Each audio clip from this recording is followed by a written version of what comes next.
Hello there, I'm Adam from WhatCulture.com and welcome to How WWE Should Have Booked, where I look back at infamous WWE missed booking opportunities and talk about how I would book them differently, because I'm a smartass. So, we've done a lot of big rewrites on the show so far, but I actually wanted to do something that was almost there.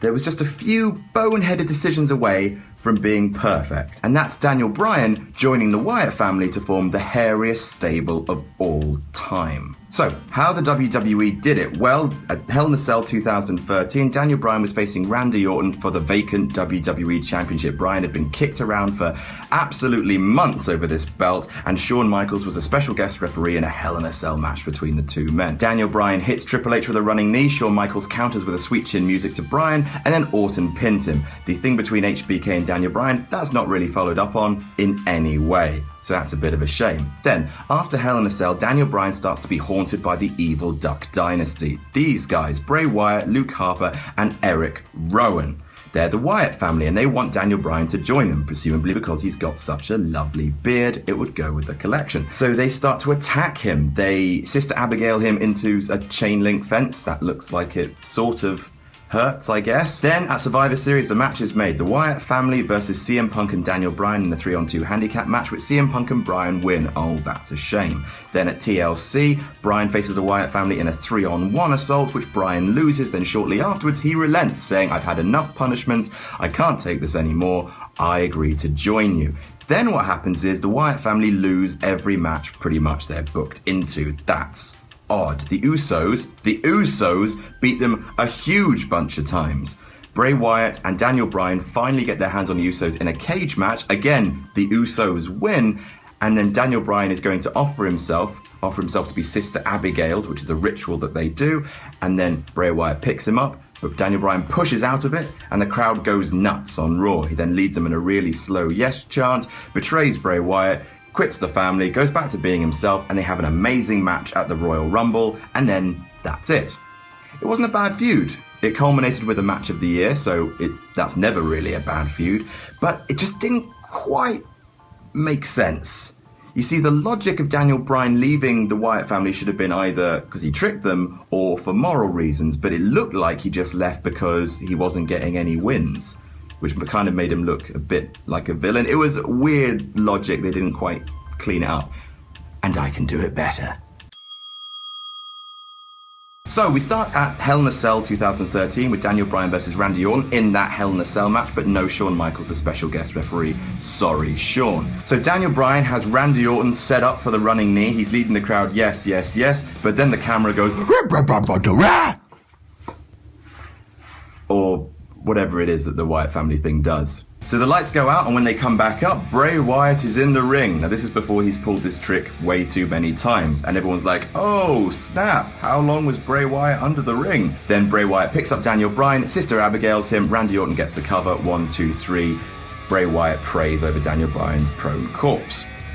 Alright, so next night on Raw, Daniel Bryan is pissed. He's like, I have literally had enough. After months of being told I'm a B+ player, jumping through hoops to the Authority, getting screwed out of the title over and over and over again. Bray Wyatt, come down, I'm going to pull your beard out through your bottom. Then Bray Wyatt goes on the Titantron and delivers his first promo, which goes like, well, hang on.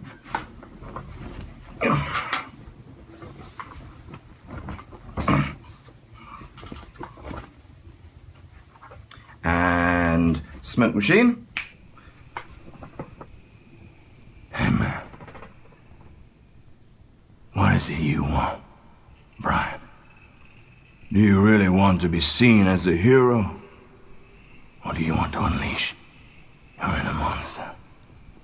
Join me, and we will dance in the graveyard where the wolves fear to tread, man. What am I saying? I literally have no idea what I'm just stringing words together. Run! So Bray Wyatt comes out and the two have a big match to headline Raw. And unfortunately, Bryan is taped up from last night's Hell in a Cell match. He went through tables, he got powerbombed onto chairs. He is not good in the ribs area. He's all taped up, his shoulders bandaged, and Bray Wyatt just decimates him because Bray Wyatt didn't even wrestle at Hell in a Cell. Bray Wyatt just tears him apart, targets the ribs, and pins him. Then he Sister Abigails him and then just prays. He looks down at him and says, "You will join me, Bryan. Follow the buzzers," etc. Then the next night on Raw, Daniel Bryan comes back. He's limping.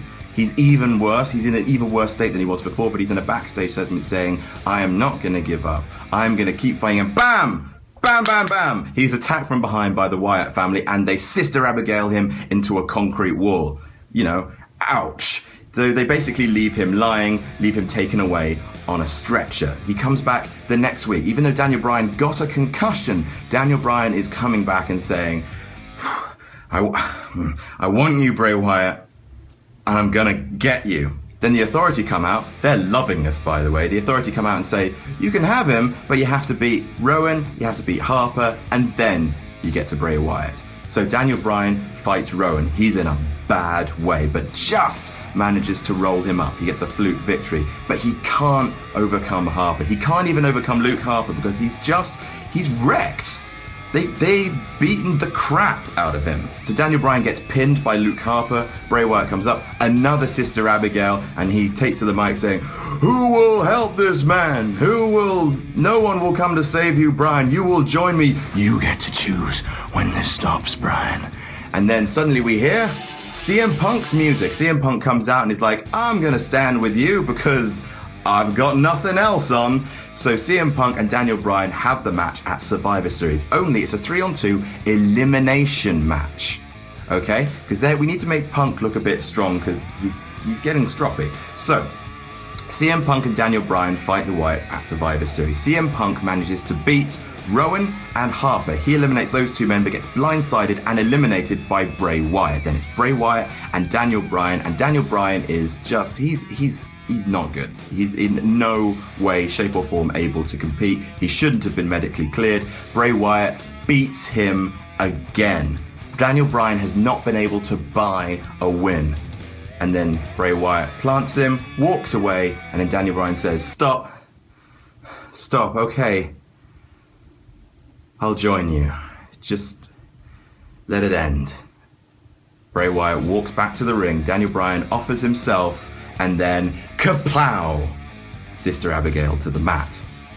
So, Daniel Bryan is part of the Wyatt family. He comes out with his overalls, and he's like, "Okay, I'm ready, but we do this my way. I'm leading the charge." And they start racking up all these wins. They destroy the Usos. They destroy Curtis Axel and whoever. They destroy all of the tag teams that are possible to be beaten. So then, at TLC, it's a 4-way match. It's the Wyatts, Daniel Bryan, Luke Harper, Eric Rowan, and Bray Wyatt versus Big Show, Rey Mysterio, and the Usos in a 4-on-4 elimination match, and the Wyatts pitch a shutout. They eliminate everyone. They are standing tall. The Wyatts are back. They've gotten even stronger with their new member, and Daniel Bryan is finally the monster that he thought he should be.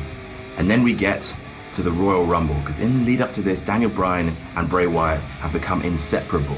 Bray Wyatt always Sister Abigail's Daniel Bryan. Daniel Bryan offers himself and gets the finisher, but they've become very, very close. Bray Wyatt says, "You and me, Bryan. You and me.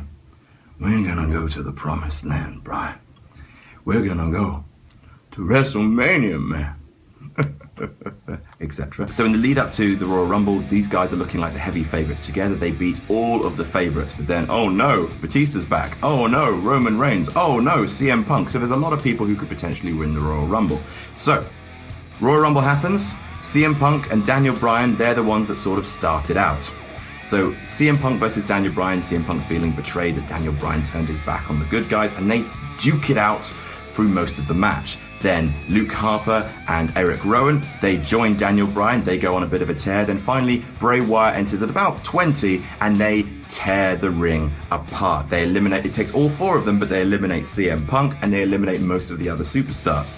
Basically, at this point, the Rumble belongs to the Wyatt family. So then what happens is you get Roman Reigns and Batista. They come out near the end and they also clean house. Roman Reigns eliminates Luke Harper and then Batista eliminates Eric Rowan. So the final 4 are Bray Wyatt, Daniel Bryan, Roman Reigns, and Batista. Bray Wyatt and Daniel Bryan team up and they eliminate Roman Reigns. Then it looks like Batista's about to eliminate both men, but no, they get back in the ring and they eliminate Batista. And then finally, Bray Wyatt and Daniel Bryan are alone in the ring. Bryan goes on his knees. He offers himself to Bray Wyatt. Bray Wyatt picks him up, looks at the crowd. He's very, very happy, and Daniel Bryan pushes out of it. And the crowd lose their minds. Daniel Bryan looks at Bray Wyatt, who looks at him shocked. Daniel Bryan looks back at him and just goes. Bray Wyatt runs for Daniel Bryan, who ducks, and then he unleashes on Wyatt in the corner. He hits him, he hits him, he hits him. Everything that Daniel Bryan's been going through, he unloads on Bray Wyatt as the crowd goes mental. Then Bray leads the chant in a slow yes, yes, yes, builds, and then he hits Bray Wyatt with the running knee and eliminates him from the Royal Rumble. Daniel Bryan wins the Royal Rumble. Then, at Elimination Chamber, Daniel Bryan answers for his treachery by having a one-on-one match with Bray Wyatt, the match of the year from the Royal Rumble. We have it there instead. Now, I know a lot of people are saying, but what about the Wyatt family versus The Shield? Yes, that match will eventually happen, okay? To be honest, they took apart the Wyatt family way too soon. After WrestleMania, the Wyatts versus The Shield is exactly what should be happening. So we'll move that there. So yes, at Elimination Chamber, Wyatt beats Daniel Bryan because, you know, Wyatt needs to be kept strong too, and then he can interfere in a Cena match in the main event, setting up that for WrestleMania. And then Daniel Bryan goes on to face Randy Orton. Because doesn't that make sense? Randy Orton had been making his life a living hell for months in 2013, so yeah, it makes sense for that to be blown off at WrestleMania and Daniel Bryan to finally win the championship, yes, at WrestleMania. So that's how I would have booked Daniel Bryan joining the Wyatts, because you see, it makes more sense. It's an actual scheme. Daniel Bryan joins the Wyatts. It's beneficial to both men. Bryan's acting like the monster in order to beat Wyatt when it matters most to him, when the stakes are highest. It's the best possible revenge. So that's how WWE should have booked. Do you disagree? Tell us about it in the comments, and don't forget to like, share, and subscribe, and you can even follow me on Twitter here. I'm Adam from WhatCulture.com, and I'll see you soon.